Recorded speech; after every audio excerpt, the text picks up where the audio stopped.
अस्सलाम वालेकुम। आज हम डिस्कस कर रहे हैं मेल चेस्ट इनलार्जमेंट यानी मर्दों में छाती का बढ़ जाना। इस कंडीशन को बोलते हैं गायनोकोमेजिया। ड्यू टू सर्टेन रीजंस जब मेल चेस्ट की इनलार्जमेंट हो जाती है तो उस कंडीशन को गायनोकोमेजिया या गायनोकोमेस्टिया भी बोलते हैं। What are the causes of gynaecomastia? Gynaecomastia के रीजंस में सबसे इंपॉर्टेंट रीज़न ये है कि जब आप प्यूबर्टी अचीव करते हो तो मेल और फीमेल हार्मोन्स का लेवल इम्बैलेंस हो जाता है, जिसकी वजह से आपकी चेस्ट इनलार्ज होना शुरू हो जाती है, या फिर ओल्ड एज में ये खुद ब खुद इनलार्ज हो जाती है, या ये न्यूबॉर्न्स में होती है।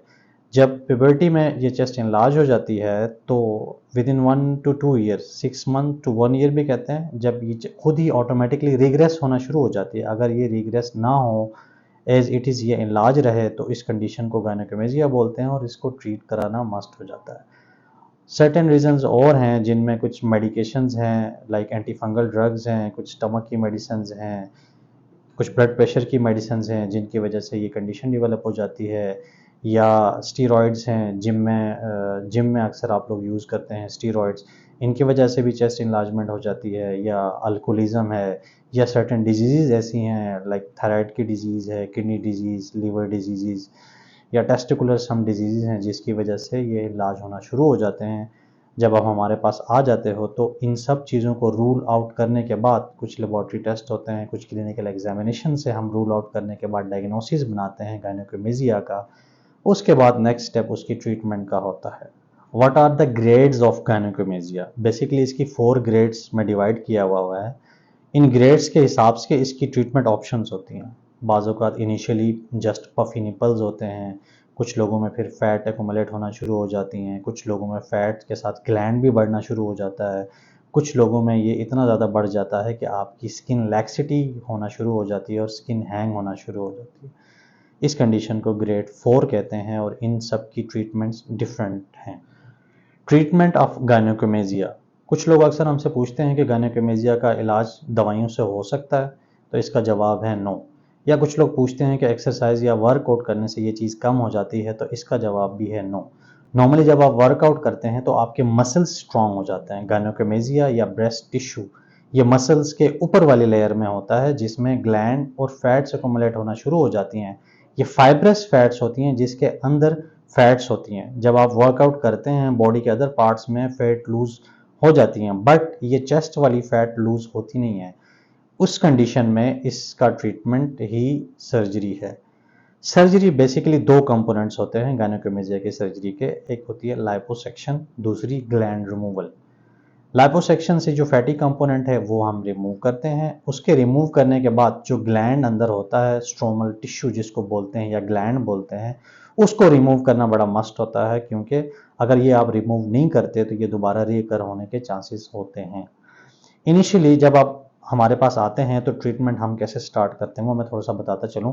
इनिशियली जब आप आते हैं तो हम एग्जामिनेशन करते हैं। एग्जामिनेशन करने के बाद उसकी हम मार्किंग करते हैं कि टिश्यू कहाँ कहाँ प्रेजेंट है। चेस्ट की हम मार्किंग करते हैं। मार्किंग करने के बाद आपको ऑपरेशन थिएटर में लेके जाते हैं। ये सर्जरी बेसिकली लोकल एनेस्थीसिया में होती है। इसका मतलब ये है कि आपकी छाती को जस्ट सुन किया जाता है और आप फुली बेहोश नहीं होते, आप होश में होते हो, या थोड़ी सी सेडेशन में दे देता हूँ नॉर्मली, और आपकी छाती को सुन किया जाता है। ये ऑपरेशन यानी सुन करके होता है ये operation. Operation time half an hour to 45 minutes to 1 hour, like इतना टाइम इस ऑपरेशन में लग जाता है। इस ऑपरेशन में हम 2 चीज़ें करते हैं, एक लाइपोसेक्शन करते हैं, एक दूसरा इसको ग्लैंड को रिमूव करते हैं। पोस्ट ऑफ केयर ऑफ गायनोकोमेजिया यानी सर्जरी के बाद आपको क्या करना है। मैंने बताया 4 डेज बाद आपकी ड्रेसिंग ऑफ होगी, बेल्ट आपकी 6 वीक कंटिन्यू होगी। आप क्या क्या काम नहीं कर सकते? अच्छा, आपको ज़्यादा वज़नी चीज़ें उठाना नहीं होंगी, आप ड्राइव नहीं कर सकते 2 से 3 दिन, आप एक्सरसाइज नहीं कर सकते। आप एक्सरसाइज आप जो स्टार्ट करोगे हैवी लाइट एक्सरसाइजेज आप 1 मंथ के बाद आप कर सकते हो, और जो एक्सरसाइजेज जिम वाली हैं वो आपको 6 वीक्स के बाद ही स्टार्ट करने पड़ेंगे, उससे पहले आप एक्सरसाइज नहीं कर सकते। रिकवरी टाइम क्या होता है गायनोकोमेजिया का? Recovery time normally 7 days to 2 weeks पे आप रिकवर होते हो।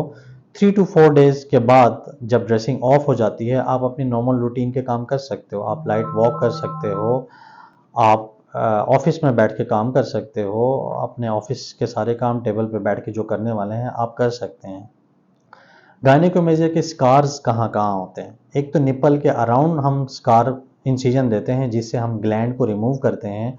एक स्कार होता है लाइपोसेक्शन का जो बिलो द चेस्ट होता है, जस्ट 1/2 सेंटीमीटर का स्कार होता है जिसके थ्रू हम लाइपोसेक्शन करते हैं। ये 2 स्कार होते हैं, ये कि पोस्ट ऑप पीरियड में ये टाइम के साथ साथ डिम हो जाते हैं और बिल्कुल नज़र भी नहीं आते ये स्कार्स।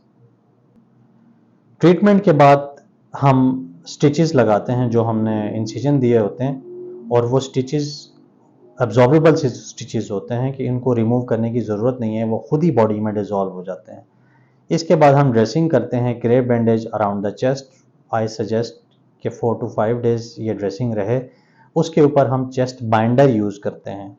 4 to 5 डेज बाद आप घर में बेशक ड्रेसिंग ऑफ कर दें या मेरे पास आएँ, ड्रेसिंग ऑफ हो जाएगी। ड्रेसिंग ऑफ होने के बाद आपको चेस्ट बाइंडर 6 वीक्स के लिए यूज़ करना पड़ेगा, या कंटिन्यूस यूज़ कर लें या ऑन एंड ऑफ, या लेटे हुए कुछ देर के लिए बेशक ऑफ कर सकते हैं, बट आपको 6 वीक्स चेस्ट बाइंडर यूज़ करना मस्ट है।